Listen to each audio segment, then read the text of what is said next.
पर दीप प्रज्वलित करेंगे। ताली आप लोग बजाते रहे। इतनी बड़ी उपलब्धियां के बाद कुछ हासिल किया जाता है तो आप लोग ताली बजाते रहे। और चाहेंगे स्टेज का उद्घाटन फाउंडर के द्वारा किया जा रहा है। ने कहा कि फाउंडर ही इसे, आप लोग इस तालियों से स्वागत करें। आप लोगों का बहुत बहुत धन्यवाद। चाहेंगे कि सबसे पहले आप समझ लें, दोबारा से समझ लें कि आज हम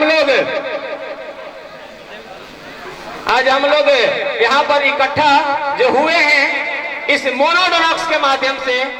की सफलता आप लोग की प्रस्तुति से हमें नजर आ रही है कि हमारा पहला कदम सफलता की ओर जा रहा है। इसी तरह से आगे भी आप हमें साथ देते रहे, सहयोग देते रहे और हमें जो भी त्रुटि हो वो आप हमें बताएं। जिसके बारे में इतना बताया जा रहा है उसके फाउंडर से आपको अभी मिलवाया जाएगा। उसके फाउंडर से अनुरोध है कि वो स्टेज पर आए। फाउंडर प्लस को फाउंडर मोनू राज प्लस राजभूषण राज। सबसे पहले नमस्कार सब जाए। तो पहले मोनोडोनॉक्स को समझने से पहले मैं थोड़ा अपने बारे में परिचय देने का कोशिश करता हूँ। मेरा नाम मोनू कुमार है और मैं इसी गांव का रहने वाला हूँ। शायद ज़्यादातर लोग मुझे जानते हैं। राजभूषण राज है। हम लोग का मुनारों का सोच ही है कि गांव के सारे बच्चों को साथ में हमारे पर्यावरण संस्कृति को बचा कर रखना। इसके लिए हमारे फाउंडेशन हमेशा काम करते रहेगी। धन्यवाद। लोगों का मेरे से परिचय हो चुका होगा। मुझे इस मंच पे मंच संचालन का काम दिया गया था और इसके लिए मैं अपने फाउंडर, को फाउंडर और सारे कोर मेंबर्स का धन्यवाद देना चाहूंगा। ये भी एक मोनोडोनॉक्स फाउंडेशन के को फाउंडर है जो मंच संचालन कब से कर रहे थे। ये भी को फाउंडर ही हैं। इन्हीं तीनों की मेहनत और लगन का ये फल है जो आज ये फ्री ऑफ कॉस्ट क्विज या आगे जो होने वाला है। सम्मान करते हुए मैं उन्हें कहूंगा कि इस मोनोडोनॉक्स के बारे में सारे बच्चों को बेहतरीन तरीके से समझाएं।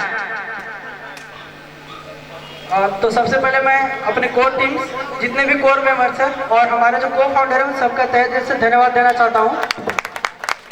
और उनसे भी ज़्यादा धन्यवाद मैं देना चाहता हूं उन गार्जियंस को, हमारे पेरेंट्स को और उन अभ्यर्थी को जिन्होंने इस एलसीएम चैंपियनशिप में पार्टिसिपेट किया। आप सबको पता है कि जब से मोबाइल फोन हमारे हाथों में लगा है तो हम लोग सारे लोग इंस्टाग्राम पे बिजी हो चुके हैं। किसी को रील्स देखना है, किसी को चैटिंग करनी है। पर उस सोच को थोड़ा सा साइड रखते हुए आप सबने इतनी हिम्मत दिखाई कि आप इस प्रतियोगिता में पार्टिसिपेट किए। उसके लिए सबका तहे दिल से धन्यवाद देना चाहता हूँ। और मैं चाहता हूँ कि मैं इस मोनोडोनॉक्स को शुरू से समझाने की कोशिश करता हूँ जितना हो सके उतने कम शब्दों में। तो जैसा कि हमारे परिचय से आपको पता चल गया कि हम लोग वैसे ही लोग हैं जैसे हमारे बहुत सारे जो भाई लोग हैं वो कहीं बाहर पढ़ते हैं और कभी कभी छुट्टियों में अपने गांव घर आते हैं। कभी दिवाली हो गया, पर्व हो गया, किसी होली में, कभी कभी छुट्टियों में घर आते हैं। तो ऐसे ही बात थी आज से लगभग 2.5 साल पहले की। हम तीनों लोग दिवाली में घर आए हुए थे, ठीक है। वैसे हर बार आते हैं। तो उस टाइम जब हम लोग बैठे हुए थे तो हम लोग के दिमाग में अचानक से आइडिया आया कि भाई हम लोग हमेशा 10 दिन के लिए, 12 दिन के लिए, 15 दिन के लिए कभी भी त्योहार पर्व में घर आते हैं। तो उस टाइम को हम लोग ऐसे ही व्यर्थ कर देते हैं, खेलने में, कूदने में, हर जगह बस व्यर्थ कर देते हैं उस टाइम को। तो उस दिन दिवाली की बात थी, हम लोग पटाखे वटाखे जलाकर रूम अपने घर पे बैठे हुए थे। तो अचानक दिमाग में आया कि भाई जब भी हम लोग आते हैं इतना टाइम वेस्ट करने से अच्छा है कुछ समाज के लिए किया जाए, ताकि हमारा जो टाइम है हम लोग जो अपने छुट्टियों में घर आते हैं उसका यूटिलाइज किया जाए, उस समय का सही तरीके से यूज किया जाए। तो वहीं से ये आइडिया आया मोनोडोनॉक्स का।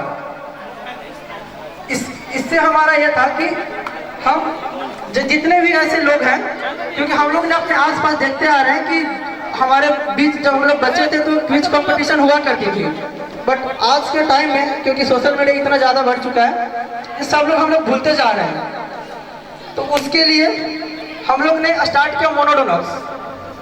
इसका बेसिक सा फंडा है कि समाज में जितने भी कार्य हैं जो कि समाज की प्रगति के लिए हैं, वो हर जगह पर मोनोडोनॉक्स आपके लिए अवेलेबल रहेगी। चाहे वो खेल का क्षेत्र हो, चाहे वो पढ़ाई का क्षेत्र हो, चाहे वो पर्यावरण को बचाने का कार्य हो, या फिर वीमेन एम्पावरमेंट जिसमें कि हम महिला सशक्तिकरण वहाँ पे बात हो, हर जगह मोनोडोनॉक्स आपको हमेशा खड़ी मिलेगी। और उसी का पहला शुरुआत करते हुए हम लोग ने एजुकेशन को अपना एक बेस पिलर बनाया और कोशिश किया कि सबसे पहले एजुकेशन के क्षेत्र में जागरूकता फैलाई जाए। तो और इस मोनोडोनॉक्स के फाउंडेशन का सिंपल लॉजिक है कि जितना हो सके समाज का भला किया जाए, वो भी बिना पैसे लिए हुए। जैसे कि आप लोगों ने पार्टिसिपेट किया तो किसी का 1 भी रुपया लगा था किसी में, तो आगे भी चल के जो भी कार्य होंगे मोनोडोनॉक्स फाउंडेशन के तहत वो 100% कोशिश की जाएगी वो आप सबके लिए फ्री में हो। ठीक है, कहीं कुछ दिक्कतें आएंगी, बट उनके लिए हमारे गार्जियन हर कोई हमारे साथ है, तो हम लोग इसे 100% फ्री करने की 1000 कोशिश में लगे रहेंगे। और जब हमारे दिमाग में आइडिया आया था तो हमारे जो बड़े भैया हैं, अविनाश भैया, करमवीर भैया, राहुल भैया, ये लोग, हम लोग ने इनसे बात किया कि भैया हमारा दिमाग में ऐसा कुछ चल रहा है, क्या ये करना सही है? तो इसमें हजारों मुश्किलें आई। हर बार हम लोग कभी कॉल पे, कभी वीडियो कॉल पे हर बार बात करते रहते थे कि भैया इसका सोल्यूशन कैसे किया जाए, इसका कैसे किया जाए। तो मैं सबसे पहले इन लोगों का तहे दिल से धन्यवाद दूंगा कि बिना इनके गाइडेंस से कुछ नहीं हो पाता, हम लोग स्टार्ट भी नहीं कर पाते। और ये बस हमारी शुरुआत है, और धीरे धीरे करके हमारी ऐसी कोशिश रहेगी कि हमारा ये नारा ही है कि हम मोनोडोनॉक्स का नाम अपने गांव में नहीं, गांव का नाम पूरे देश में करेंगे। और उसी नारे के साथ हमने इस मोनोडोनॉक्स का शुरुआत किया था और इसी के थ्रू हम आगे बढ़ते रहेंगे। तो ज़्यादा समय ना लेते हुए मैं कोशिश करूंगा कि इसके बारे में थोड़े बहुत और हमारे जो को फाउंडर्स लोग हैं वो आपको थोड़े से शब्दों में और एक्सप्लेन करेंगे। क्षेत्र में हो, एजुकेशन के क्षेत्र में, स्पोर्ट्स के क्षेत्र में आज तक किसी ने ऐसी क्रांति नहीं लाई होगी जो मोनोडोनॉक्स लाने का काम करेगा। और इन सब के लिए हमारे साथ हमारे गार्जियंस हमेशा हमारे साथ रहेंगे, हमारे कोर मेंबर्स, हमारे को फाउंडर, हमारे फाउंडर, सबको मैं तहे दिल से धन्यवाद देता हूँ। धन्यवाद। लेकर निकले थे मोनू सर, हर बच्चे को बनाना था बेहतर। एक सपना लेकर निकले थे मोनू सर, हर बच्चे को बनाना था बेहतर। ज्ञान की रोशनी फैलानी थी, नई उड़ान सबको दिलानी थी। संग आए साथी कुछ खास, संग आए साथी कुछ खास, हर हुनर को दे नई आस। अविनाश ने जोश जगाया, अविनाश ने जोश जगाया, बच्चों को मेहनत का पाठ पढ़ाया। विवेक ने नई ऊंचाई दिखाई, हर मुश्किल में राह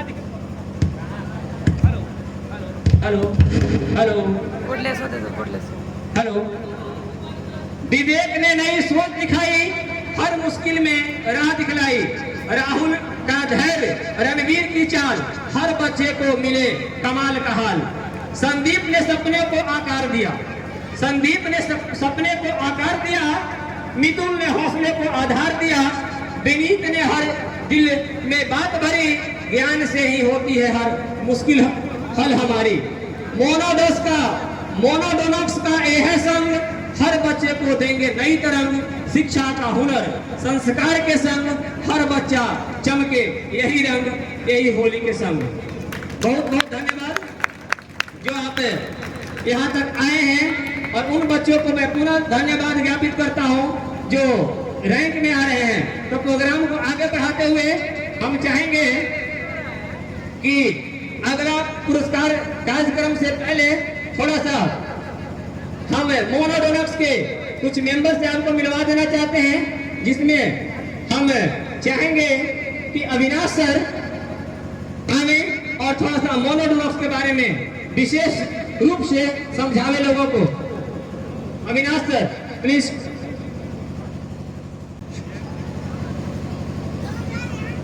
धन्यवाद करमीर सर और मैं मोनोडोनक्स की टीम जिसने मुझे इस लायक समझा कि मैं यहाँ पे कुछ बोल सकूं। हालांकि मैं एक बहुत अच्छा वक्ता नहीं हूँ, लेकिन फिर भी जितना हो सकेगा मैं बोलने का प्रयास करूँगा। और मेरे बोलने के क्रम में हो सकती है बहुत सारी त्रुटियाँ भी आए, तो इसके लिए मैं पहले से क्षमा प्रार्थी हूँ।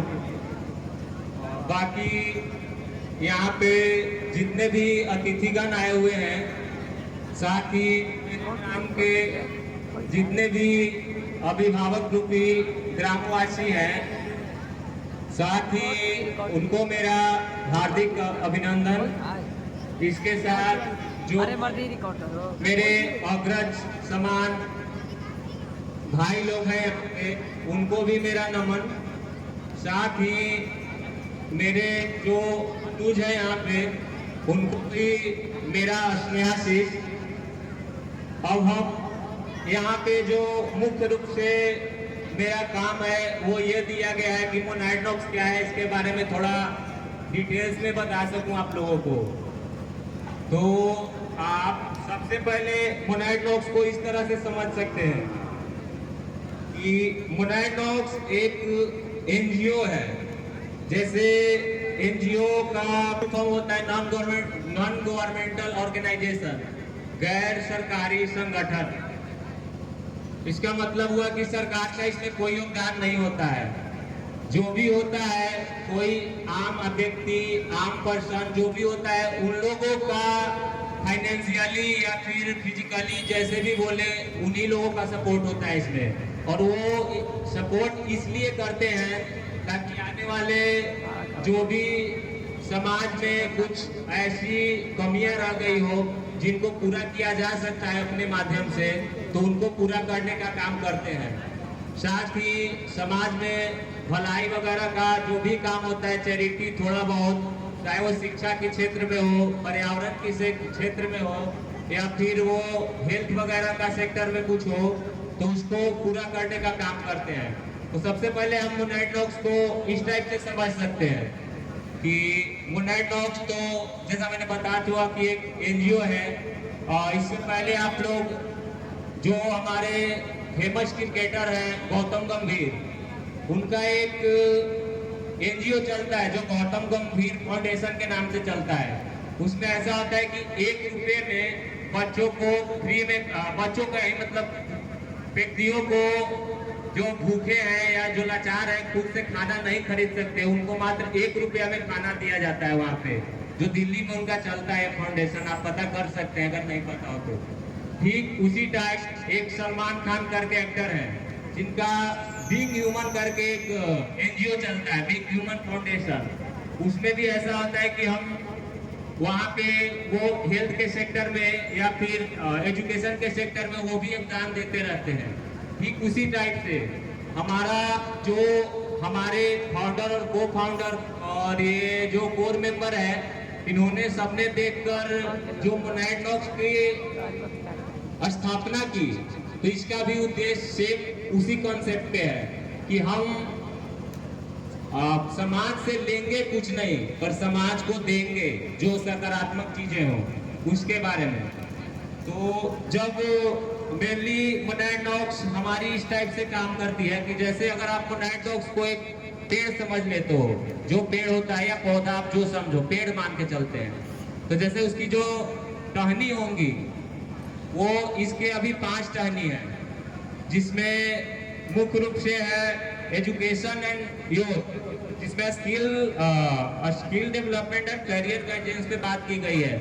जो इसका पहला टहनी है उसमें हम शिक्षा और जो उनको शिक्षा, आजकल के युवाओं में जो शिक्षा की कमी हो रही है, चाहे वो मोबाइल की वजह से हो या फिर कुछ और वजह से, तो उसको हम एक साथ में जोड़ने का प्रयास करते हैं ताकि आने वाले समय में हमारे युवाओं का भविष्य बेहतर हो सके। उसका एक जीता जागता उदाहरण अभी आपके सामने है, जो क्विज है। ये सबसे शुरुआती पहल है, इसलिए मैं शुरुआत में इसको रख रहा हूँ। तो ये जीता जागता उदाहरण यहाँ पे है जो क्विज हुआ अभी, इनमें युवाओं को शिक्षा के माध्यम से एक साथ जोड़ा गया। उसके आगे है इन्वायरमेंटल कंजर्वेशन, मतलब पर्यावरण संरक्षण। जैसे आजकल हम देख रहे हैं कि पर्यावरण में बहुत सारी, मतलब हमारा पर्यावरण वो नहीं रहा जो पहले हुआ करता था। अभी इसमें बहुत सारी कमियां आने लगी हैं, जैसे ग्लोबल वार्मिंग, जिसको हम वैश्विक तापीकरण बोल सकते हैं। उसमें और भी आते हैं जैसे अम्लीय वर्षा। ये सब ऐसी चीजें हैं जो पर्यावरण में नहीं होना चाहिए था। और आजकल हमारी जो दैनिक जीवन की जो दैनिक जीवन है उस पर इसका बुरा प्रभाव पड़ रहा है।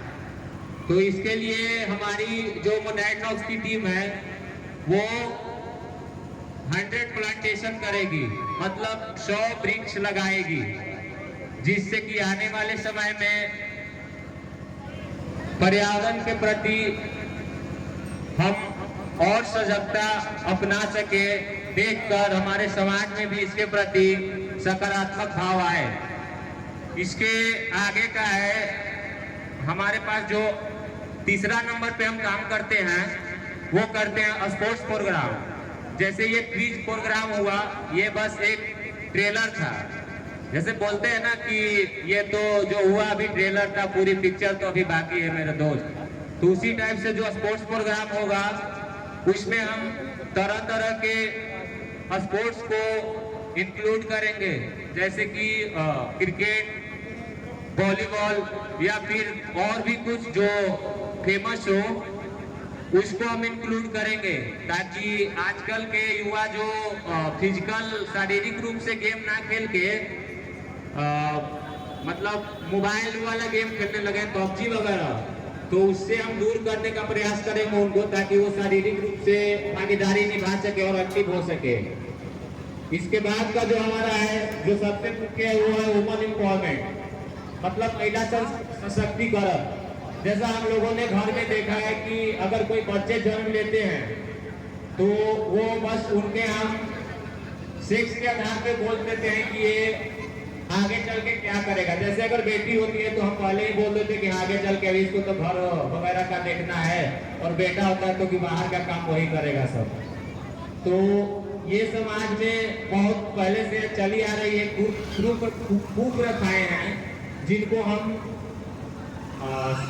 अच्छा करने का प्रयास कर रहे हैं। वैसे भी जो हमारा संविधान है, उसके संविधान में जो अनुच्छेद है, उस अनुच्छेद में के अंतर्गत में जो राज्य के नीति निर्देशक तत्व आते हैं, उनका आर्टिकल 39 के डी में समान रोजगार के लिए समान वेतन की बात की गई है, जिसका सीधा सा मतलब होता है कि हम महिला और पुरुष में भेदभाव नहीं करेंगे।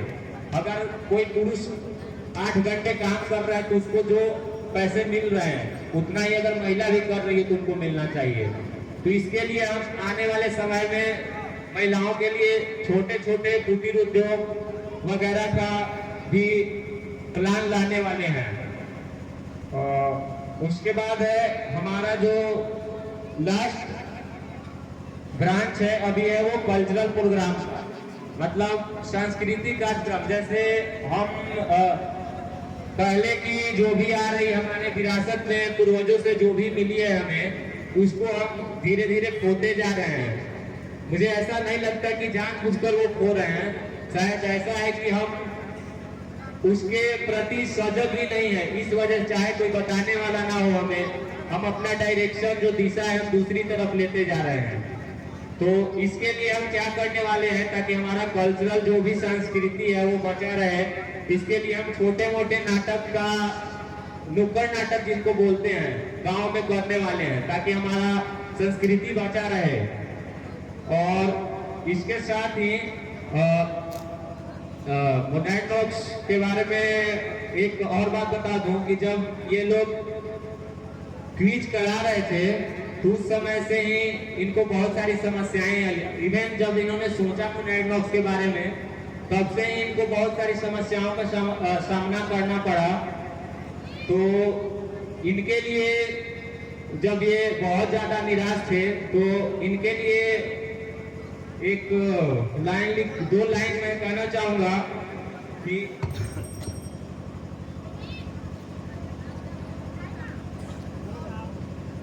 इतनी जल्दी मतलब अभी निराश नहीं होना। अभी तो पूरा बहुत आगे तक जाना है हम लोगों को। ये तो अभी स्टार्टिंग है। तो इनके लिए दो लाइन है कि तू खुद को कर बुलंद इतना कि हर तकदीर से पहले खुदा बंदे से खुद पूछे बता तेरी रजा क्या है। उसके आगे इन्होंने जितना भी मेहनत किया या जितना इन्होंने अभी तक धैर्य दिखाया है इनकी उम्र के हिसाब से ये बहुत ज्यादा इन्होंने किया है। तो इनके लिए है कि तू खुद की खोज में निकल, तू किस लिए हताश है, तू चल तेरे वजूद की समय को भी तलाश है। जो तुझसे लिखती देरिया समझ न इनको वस्त्र तू, ये बेरिया पिघाल के बना ले इनको शस्त्र तू। तू खुद की खोज में निकल, तू किस लिए हताश है, तू चल तेरे वजूद की समय को भी तलाश है, समय को भी तलाश है। इसके बाद जब ये लोग एग्जाम ले रहे थे क्विज का तो वहां पे हमारे गांव के कुछ असामाजिक बच्चे या फिर उनको बोल सकते हैं कि शायद उनमें उनका समाजीकरण उस लेवल का नहीं हो पाया जिस लेवल का होना चाहिए था। तो उन्होंने वहां पे एग्जाम में किसी प्रकार का मतलब उन्होंने टीम को परेशान करने का काम किया। ऐसे 2-4 बच्चे ही थे, मैं सबकी बात नहीं कर रहा। तो हमारे टीम थोड़ी बहुत उनसे परेशान हुई। तो उनके लिए दो लाइन है कि जब आप लोग इतना अच्छा कर रहे हो तो आपको परेशान होने की जरूरत नहीं है। तो उनके लिए लाइन है कि चरित्र जब पवित्र है तो क्यों है ये दशा तेरी, चरित्र जब पवित्र है तो क्यों है ये दशा तेरी, ये पापियों के हक नहीं कि ले वो परीक्षा तेरी। तू खुद की खोज में निकल, तू किस लिए हताश है, तू चल तेरे वजूद की समय को भी तलाश है, समय को भी तलाश। धन्यवाद। इतना ही मुझे जो जानकारी थी मैंने आसान शब्दों में बताने की कोशिश की। इससे आगे आने वाले समय में और भी कुछ मेंबर्स हैं जो बताएंगे, शायद आपको बातें समझ में आए। वैसे अभी के लिए धन्यवाद। बहुत बहुत धन्यवाद अविनाश सर को। ये हमारे मोनोक्रॉस के कोर मेंबर हैं। इनका इस टीम में बहुत बड़ा योगदान है। हर कदम पर कदम से कदम मिला करके चले हैं।